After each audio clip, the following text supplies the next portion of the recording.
Hi everyone, good morning, good afternoon, good evening, wherever you are. Today we have come back with yet another series for us, wherein we have Jaskaran with us, who is a founder at Beyond CV Consulting, as well as he has been a former talent acquisition partner, university hiring at IBM. He is an amazing person around cybersecurity consulting, hiring, and even in general hiring, because he's been in the space for a very long time. So I will let him speak more about himself than me saying anything. Over to you, Jaskaran. Thank you. Firstly, thanks, Vanna, for having me. I think it's a great platform, to interact with people and add value in any way that I can. Especially, I'm just going to give you a brief introduction about me. So my name is Jaskar, and I'm the founder of Beyond CV Consulting, which is a career consulting and a mentoring platform, basically which kind of helps give guidance to senior executives, people ranging from students, mid-level professionals, anyone helping let's say getting a step closer towards their dream job or their internship, right? And the way I founded this was because having a lot of experience within HR, right? So I've done multiple roles within HR, but yes, the one that stood out personally for me has been the talent acquisition. It's a wonderful place to be, and giving people maybe their first break, or a career switch that they've always wanted. So it's a nice pleasant feeling to have. And yeah, so working at the university hiring space is also kind of the best part I feel is that it's a bridge between the business and the students and the HR. So so it's a bridge between, it gives you the best of both worlds. You understand what the market wants, you understand what the leadership wants, and you kind of connect the dots. I would say it's like a matchmaking sort of thing, right? So I think that's what kind of inspired me to and I've always wanted to start something of my own, although little, but yeah, and IBM, working at IBM was just truly amazing. And yeah, so yeah, that's a Yeah, bit. yeah, totally interesting. And you mentioned one point that you worked in the university hiring and now you've started your own company. So what made you shift from IBM or working in your previous stints to starting your own company? What shift did you saw coming, or what made you feel that yes, this is something which is needed and I want to start my own venture for it? And Right. what did you want to change? Yeah, sure. So firstly, I would say the first thing that happened to me. So I started working straight out of college, right? And I would say credit again IBM. This is not an IBM sponsored thing, but the way I look at it, that I had so many different mentors over there. That open door policy is very frank. Like even today, one of my closest friends happen to be directors, VPs, and senior level folks. So I've always benefited from this sort of mentorship and everything. So when I was in the university hiring space, obviously a lot of students would reach out to me. Not only just students, but once you see an HR, unfortunately, thing is when people look at HR, the first thing they think is recruiter. The last thing they think is sales recruiter. Without the realization, there are multiple people, right? But so I love interacting with people. But again, the thing is, as a recruiter, I cannot help you guys exactly. That's not allowed. So not fortunately, a lot of people don't even know that recruiters are actually not even allowed to refer. So if you want to ask for a referral, last person should be the recruiter, because I can't refer you and then straight away give it. It's a breach of ethical conduct, right? So basically, so I've always wanted to add value, and I think a lot of people, since they reached out to me, so I thought maybe this is a requirement that maybe I can add value in that. Maybe helping in upskilling, or so as simple as what do recruiters look for, helping people in, in helping with that. So I think that's what kind of inspired me to go into this consulting and mentoring venture. Right. And what shift do you see right now that is happening in the mindset of the people? Like you Hmm. said, people think HR is the one who's going to pick up our things and then push it to the organization. But then now it's much more than that, right? You need to Right. follow up, you need to do a lot of calls, you need to make sure the skills are being matched. Yes. Absolutely. So how does that happen? Like what's the process look like? Because a lot of people says that we have the right skill but we are not getting the calls. That's what I've seen from a lot of my friends. And for the fun fact, I got a call from LinkedIn itself, Mhm. which I was not even expecting. So how that that is being checked, or what are the things that people should update on their profile, or just LinkedIn is okay, or any other platform, or Naukri Monster, or how, what is important in this all? Right. So I think first thing which I would say is that, since we're on the topic of skill, right? So the first is the presence of skills, that, whenever you apply for a role that you dream of, or, that you're targeting, it's very important to look at the job description that is there. Unfortunately, what people do is just look at the job title. If it's fancy, if it has a manager tag or a specialist tag or a generalist tag, or, just the tag is what attracts them. And second is obviously the organization, the brand, irrespective of the brand, how what kind of future prospects that they have, which is good to understand, right? Third is obviously comp, and I definitely see that comp is something you should definitely look at. But yeah, but what happens, unfortunately, the crux of it, right, which is the roles, the responsibilities, the minimum requirements, the recommended requirements, the skill set requirements, both technical as well as soft skills, people tend to overlook it. So the first is that you analyze the job description itself very carefully. Go through Glassdoor. So I think Glassdoor is kind of like what Zomato is for restaurants, right? So you have everything over there. So look at what the companies are actually looking for. Look at what past hires. So let's say since you're in the cybersecurity space, right? So look at on Glassdoor people who have worked in the cybersecurity domain in the company that you're applying for. What skill sets do they have? What were they asked in their interview? What keywords did they use in their CVs, or on their LinkedIn profile to get that particular role? So first is the presence of skill. Second is how you highlight that particular skills. So basically also, looking at those skills and how you can add them in your CV, add them in your LinkedIn profile, so that it also get noticed. It's not just about presence of skill, it's also the highlighting of it. And third, I feel, is also digital presence. So now I think even now with COVID, I think digital presence is even more, right? You have to be digitally available.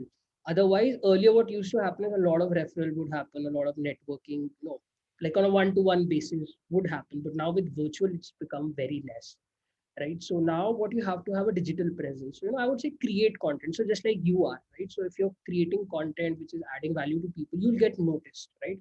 So I think gone are the times that it's only through a LinkedIn or a Naukri.com your CV would come. I think a lot of time your personality now shows. So if you're digitally present, you're creating content, you're engaging with people in that particular content, people are going to reach out to you more, right? So it's not just for your CV. You might not even be looking out, but people will just reach out to you based on whatever, skill sets or knowledge that you have. So I would say these three would be my, takeaways as to how you can highlight your skills better. Yeah, totally agree with you on that. And there is one point that comes is that you mentioned about compensation, right?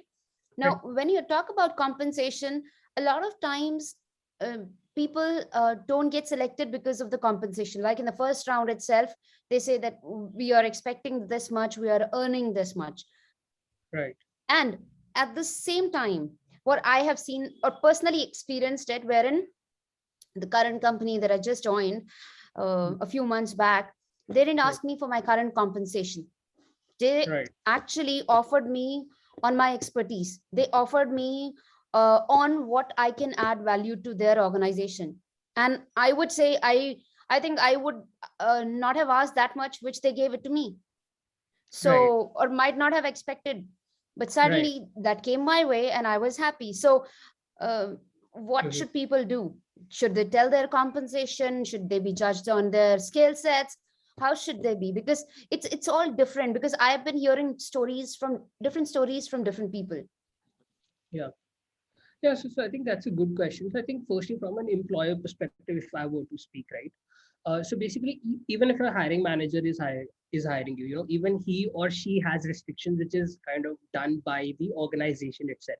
So basically, what happens is you have a certain range, right? So you have a minimum range and a maximum range, and obviously, while you negotiate, right, you would always keep it at the median level, right?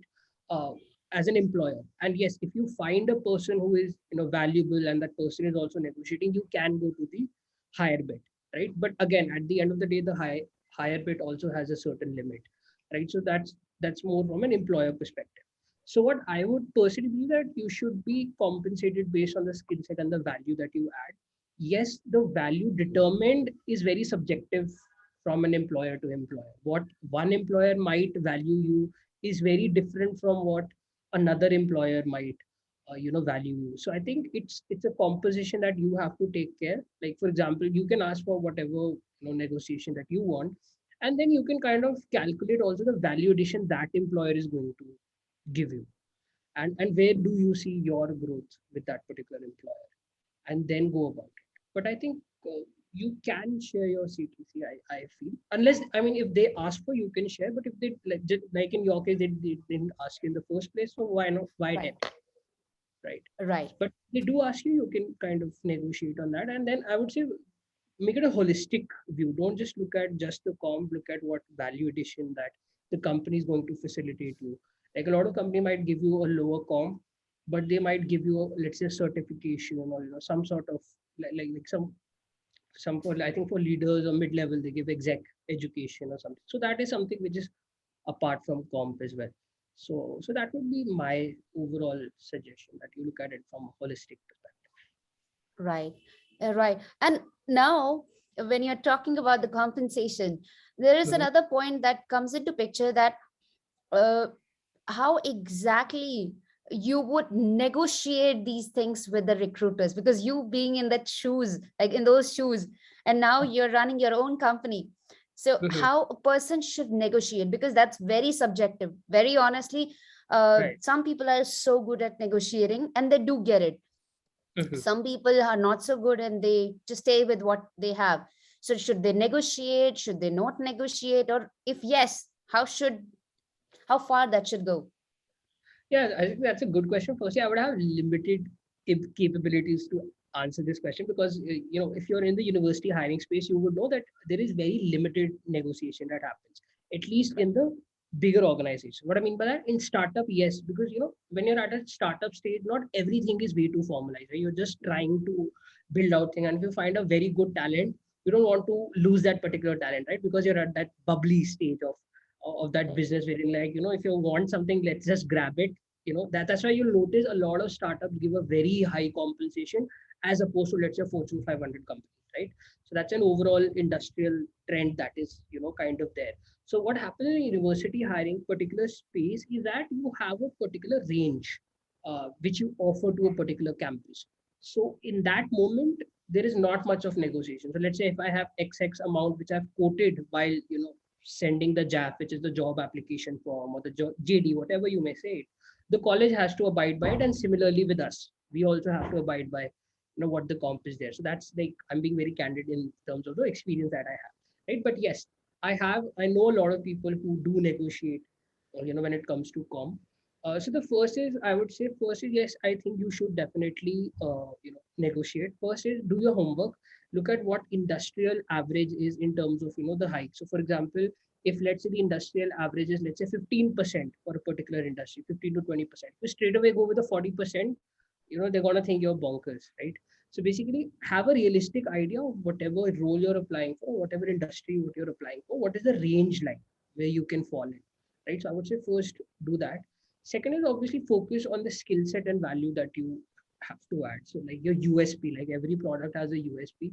So I would say decide that particular USP, because the first thing they're going to ask you is that you're replaceable. I think we are all mature to kind of accept the fact that we are all replaceable. If tomorrow you go, someone else would come, maybe for a higher price, maybe for a lower price.